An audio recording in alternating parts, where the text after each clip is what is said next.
Programme میں ایک بار پھر خوش آمدید ناظرین. اسد کیسر صاحب اور قمر زمان قاہرہ صاحب کی گفتگو آپ نے سنی. اب جو ملک میں معیشت کے حوالے سے بات ہو رہی ہے یا حال ہی میں جو مختلف حکومت نے فیصلے کیے, خاص طور پر نیٹ میٹرنگ کے حوالے سے, پھر کراچی کے حوالے سے بڑی ایک تنقید بھی ہوتی ہے. حال ہی میں ایم کیو ایم کا ایک اہم مطالبہ بھی سامنے آ رہا تھا, اسی پر ہم گفتگو کریں گے. مفتاح اسماعیل صاحب ہمارے ساتھ موجود ہیں. مفتاح صاحب بہت شکریہ سر وقت نکالنے کا. سر مختلف ایشوز ہیں جو اس وقت معیشت کی صورتحال ہے, جو حکومت کے دعوے ہیں, ہم اس پر بھی بات کریں گے, لیکن شروع میں چند سوالات جو ہیں وہ سیاست کے حوالے سے اگر اس پر آپ کامنٹ کرنا پسند کریں تو یہ جو خان صاحب کی صحت کو لے کر اس وقت پارلیمنٹ ہاؤس کے اندر دھرنا جاری ہے, پھر محسن نقوی صاحب کی گفتگو آپ نے سنی کہ اس معاملے پر سیاست کی گئی, پروپیگنڈا کیا گیا. آپ اتفاق کرتے ہیں سر, یا آپ سمجھتے ہیں کہ پی ٹی آئی کا موقف درست ہے اگر وہ کہتے ہیں کہ ڈاکٹرز کو ملنے کی اجازت دی جائے تو ملنے کی اجازت دی جائے, اور جو بھی اس میں پھر رومرز تھے یا جو بھی بیانات دوسری طرف سے آ رہے تھے وہ سارا معاملہ ونس فار آل جو ہے وہ کلیئر ہو جائے گا؟ دیکھیں, جو پی ٹی آئی کی جو شرائط تھیں یا پی ٹی آئی کی جو ڈیمانڈز تھیں کہ ایک تو یہ کہ ان کی مرضی کے ڈاکٹرز ان کو دیکھیں جس پہ خان صاحب کا کانفیڈنس ہو, اس میں تو میرے خیال سے کوئی بحث نہیں ہونی چاہیے. اور پھر اس کے بعد پی ٹی آئی نے, سلمان راجہ صاحب نے بتایا کہ پی ٹی آئی نے ڈاکٹر قریشی کا نام دیا اور اس کو انہوں نے ملوا دیا, انہوں نے خود ڈاکٹر قریشی نے چیک کر لیا, تو وہ تو میرے خیال سے بات ہو گئی. مختلف باتیں آ رہی ہیں کہ فیملی کے اندر ایک نام دیا تھا, پھر نام چینج ہوا, پھر فیملی والے پہنچے نہیں, لیکن بیرسٹر گوہر نے بھی بات کر لی. دیگر ڈاکٹر ہیں, ڈاکٹر فیصل سلطان وغیرہ جو شوکت خانم میں, انہوں نے بھی ان ڈاکٹروں سے بات کر لی. تو میرے خیال سے اب یہ معاملہ جو ہے تقریباً سیٹل ہو چکا ہے.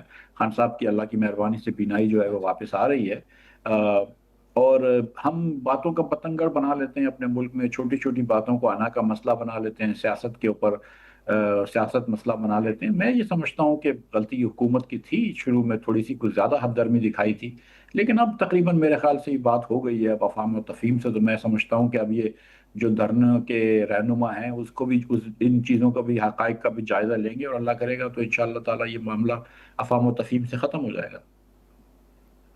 اچھا, لیکن سر کچھ رہنما جو زرداری صاحب کے بیانات ہیں خان صاحب کے خلاف یا خان صاحب کے حوالے سے, جیل کاٹنے کے حوالے سے, کچھ رہنما اس پر تعجب کا اظہار بھی کر رہے ہیں, اور وہ کہہ رہے ہیں کہ زرداری صاحب کیوں اچانک خان صاحب کے خلاف بیانات دینا شروع ہو گئے. پھر زرداری صاحب کے مطابق جیل تو انہوں نے بھی کاٹی ہے, میاں نواز شریف صاحب نے بھی کاٹی ہے. آپ سر کوئی ڈفرنس دیکھ رہے ہیں خان صاحب کی سزا یا قید میں اور میاں صاحب اور زرداری صاحب کی قید میں؟ دیکھیے, میں جو دیکھتا ہوں, مجھے تو یہ افسوس کی بات ہے کہ ہر وزیر اعظم, چاہے یوسف رضا گیلانی, شاہد عباسی, شہباز شریف, نواز شریف, بے نظیر بھٹو, ذوالفقار علی بھٹو, حسین شہید سہروردی, سب جیل گئے. زرداری صاحب 11-12 سال تقریباً جیل رہے ہیں. تو یار ناظر بھائی, یہ سلسلہ ختم ہونا چاہیے نا. مطلب یہ کوئی یہ اچھا لگتا ہے کہ ہم ہر ایک آدمی کو ایک دن ہم بولتے ہیں تم ملک کے وزیر اعظم ہو, تم کو ہم نے نیوکلیر کوڈز دی ہیں, دوسرے دن ہم بولتے ہیں تم یہ 4x8 کی کوٹری میں بیٹھو. یہ طریقہ تو صحیح نہیں ہے نا. ٹھیک ہے. تو میں کسی شخصیات کے اوپر نہیں جاتا ہوں. زرداری صاحب بھی جیل گئے, میاں نواز شریف بھی جیل گئے, عمران خان بھی جیل گئے, لیکن کبھی نہ کبھی کسی نہ کسی کو تو یہ سائیکل توڑنی ہوگی نا. یہ سائیکل تقریباً ٹوٹ گئی تھی 2008 کے بعد, لیکن اس کے بعد جب یہ جو ہوا تھا چارٹر آف ڈیموکریسی, لیکن پھر اس کے بعد پھر یہ شروع ہوا حرکت, خان صاحب سے ہی شروع ہوئی. لیکن اب یہ روایت صحیح نہیں ہے یار, یہ بڑا بری بات ہے. یہ مطلب بے گناہ لوگوں کو جیل میں ڈالنا اچھا. غلط. اچھا, لیکن مفتاح صاحب ابھی یہ جو معیشت کی سیاسی جو صورتحال ہے وہ تو ایک طرف ہے, لیکن حکومت دوسری طرف یہ دعویٰ کرتی ہے کہ حکومت سمودلی چل رہی ہے, معیشت بہتر ہو رہی ہے. کل ایک فیصلہ ہوا پیٹرول کی قیمتوں میں اضافے کا, حکومت کی اپنی اتحادی جماعت پیپلز پارٹی اس کو مسترد بھی کر رہی ہے, حکومت سے ریویو کرنے کا مطالبہ بھی کر رہی ہے. پھر حال ہی میں آپ نے دیکھا کہ اہم شخصیات نے پاکستان کا دورہ کیا, پرائم منسٹر صاحب نے مختلف ممالک کا دورہ کیا, ایم او یوز سائن ہوئے. آپ کوئی بہتری دیکھ رہے ہیں جو حکومت دعوے کر رہی ہے کہ معیشت جو ہے وہ بہتری کی طرف جا رہی ہے؟ مجھے کوئی بہتری تو نظر نہیں آ رہی. 2-2.5 سال سے حکومت یہ کہہ رہی ہے کہ ہم نے ڈیفالٹ کی طرف نہیں جا رہے. وہ بات ٹھیک ہے, ملک میں استحکام آ چکا ہے, لیکن استحکام اگر غریب لوگوں کی نوکریاں چھین کے استحکام آیا ہے تو وہ استحکام سے کیا فائدہ ہے؟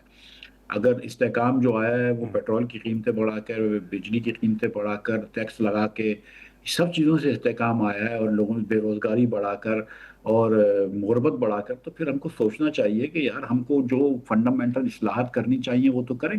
اب کل آپ نے جو ہے وہ پیٹرول بڑھایا، لیکن کل ایک اور خبر بھی آئی ہے کہ 1040 یا 1170 ارب روپے کے درمیان کی کوئی روپے خرچ کر کے پنجاب حکومت جی نے ایک نیا گلف اسٹریم جہاز لیا ہے۔ اب آپ ایک طرف لوگوں کو کہتے ہیں کہ آپ کمر کس لیں، آپ کے ہم 40% نوکری پیشہ لوگوں سے ٹیکس لیں گے، اور جو آپ خرچہ کریں گے اس پہ ہم آپ سے 18% ٹیکس لیں گے۔ آپ بچوں کا دودھ خریدیں گے، ہم 18% ٹیکس لیں گے۔ آپ کوئی چیز اور خریدیں گے، بچوں کی پینسلیں کاپی خریدیں گے، ہم 18% ٹیکس لیں گے۔